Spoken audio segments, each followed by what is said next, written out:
참 아름다워라 주님의 세계는 함께 찬양하도록 하겠습니다.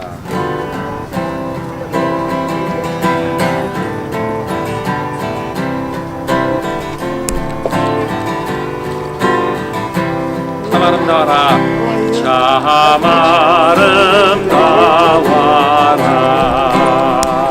주님의 세계는 저 서원의 옷보다 더 고운 해가 주 찬송하는 듯 주 찬송하는 듯 소리 내 아버지의 지으신 그 솜씨 깊도다 참 아름다워라 참 아름다워라 주님의 세계는 인생의 어려운 순간마다 인생의 어려운 순간마다 주의 약속 생각해도 내 맘속에 믿음 잃지 않고 말씀 속에 이루는 주님의 도우심 바라보며 주님의 도우심 바라보며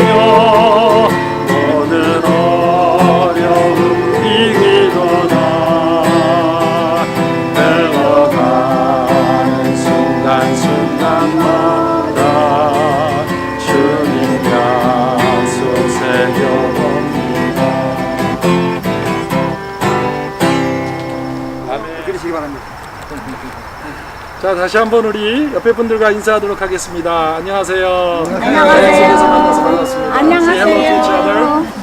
연희 안녕하세요. 반갑습니다. 자, 다들 인사 나누셨어요? 네. 네.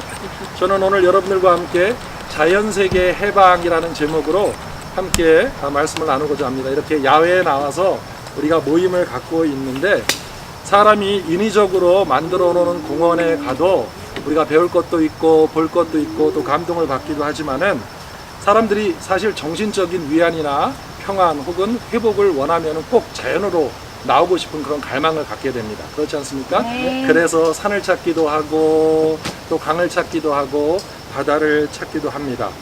자연은 우리에게 고요한 쉼을 가능하게 하는 동시에 또 반면에 아주 그 경이로운 이러한 경치를 통해서 우리의 그 경탄을 자아내기도 하죠. 그와 같은 순간에 우리는 자석처럼 자연에 이끌리면서 우리 인간과 자연이 깊은 관련을 맺고 있다, 깊은 관계를 갖고 있다는 것을 우리도 모르게 깨닫게 됩니다. 이렇게 자연을 생각하다 보면은 시 한 편, 자연에 관한 시를 묵상하지 않을 수가 없습니다. 그 배한봉 시인이라는 분이 계시는데 그분이 과수원 시집이라는 제목의 시를 썼어요. 제가 한번 읽도록 하겠습니다. 봄 과수원에 파릇파릇 돋는 저것은 풀이 아니다. 노랗게 발갛게 피는 저것은 꽃이 아니다. 바람에게 물어봐라. 햇볕에게 물어봐라. 대지를 물들이는 저 쑥과 냉이, 쓴바귀에 대해 과수원 언저리를 온통 노랑 물결 지게 하는 저 유채꽃에 대해 산비둘기가 나뭇가지에 두고 간 울음, 그 여운 끝자락을 붙잡고 화들짝 꽃봉우리 여는 홍매에 대해 지난 겨울에 눈바람을 먹고 열병처럼 퍼지는 가뭄을 먹으며 온 몸으로 대지가 쓰는 시, 나무가 쓰는 시, 뻐꾹새에게 물어봐라. 벌, 나비에게 물어봐라. 저 시 없다면 누가 봄이라 하겠나. 저 시집 한 권 읽지 않고 어떻게 봄을 말할 수 있겠나. 별과 달이 밤새도록 읽다 펼쳐둔 과수원 시집. 나는 걸음져다 나르며 읽고 앞산 뻐꾹새는 진달래 먹은 듯 붉게 읽는다. 그런데 이렇게 자연이 우리에게 그리움과 낭만만을 제공하는 것은 결코 아닙니다. 지난번에 휴스턴 지역을 강타했던 허리케인 하비로 인해서 굉장히 큰 피해를 그 휴스턴 지역에 사는 사람들이 얻기도 했습니다. 그리고 또 얼마 전에는 푸에르토리코에 온 마리아라는 허리케인 때문에 섬 전체가 큰 어려움을 겪고 또 지금 현재까지도 혼돈 속에서 섬 주민들이 살아가고 있죠. 또 요 며칠은 캘리포니아 지역에 산불이 나서 수많은 사람들이 목숨을 잃고 또 삶의 터전을 잃고 집을 잃기도 했습니다. 우리는 이렇게 우리가 안심할 수 있는 순간에는 자연과 동화를 느끼지만은 동시에 자연으로부터 위협이 가해질 때에는 자연은 그 순간에 즉시 인간의 친구가 아닌 적이 되어 버립니다.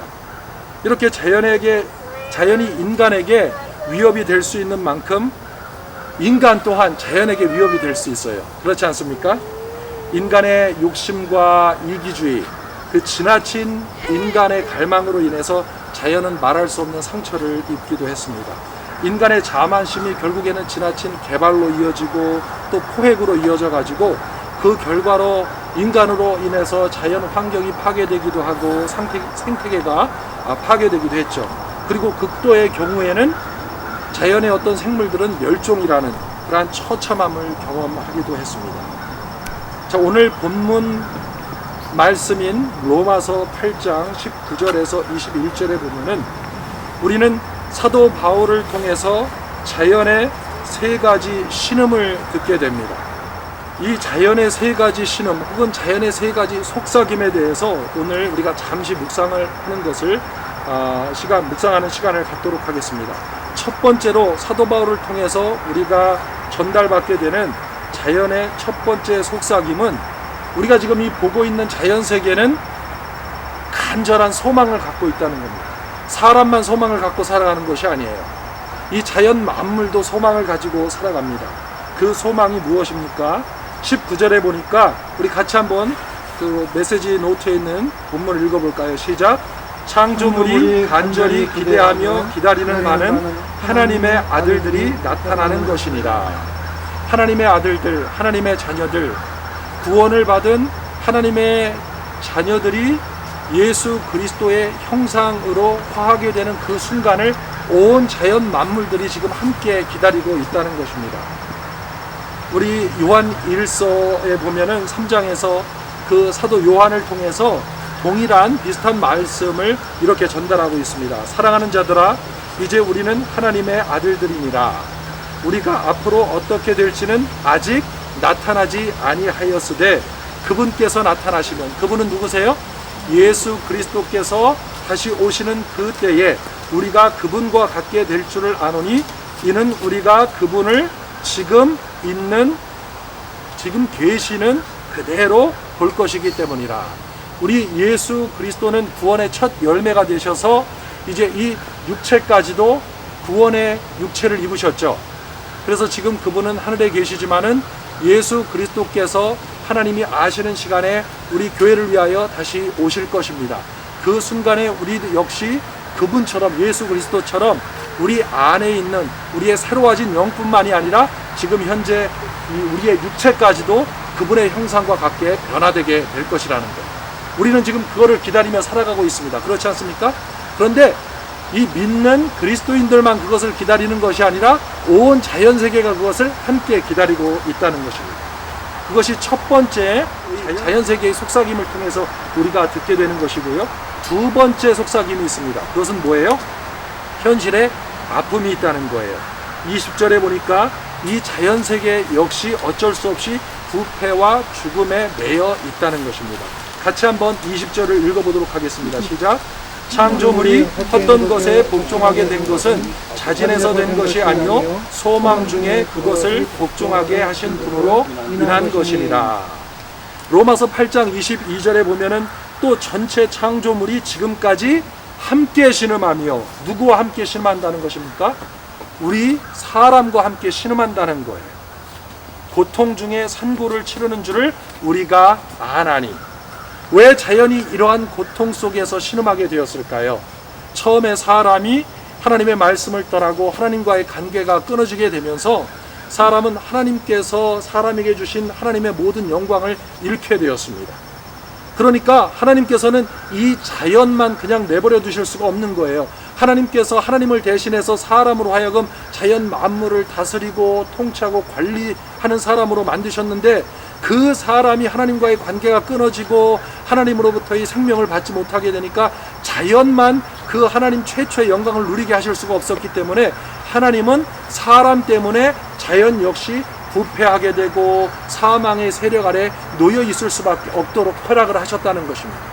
사실 이 자연이 신음하며 아파하는 것은 사람 때문에 그래요. 그렇지만 동시에 동일한 원리가 작동이 되는 겁니다. 이 사람이 완전하게 하나님의 생명을 얻게 되는 그 순간에 자연 만물 역시 원래 하나님께서 계획하셨던 목적 가운데에서 자연도 그 풍성한 영광의 생명을 누릴 수 있게 되는 것이고, 그 기대를 지금 가지고 있다는 거예요. 하지만 그 순간이 오기까지 우리가 살아가는 이 세상 속에서 우리는 자연으로 인하여 많은 감동을 받기도 하지만은 동시에 아파하고 힘들어하고 고난을 받게도 된다는 겁니다. 하지만 자연도 함께 우리와 함께 신음을 하고 있다는 거예요.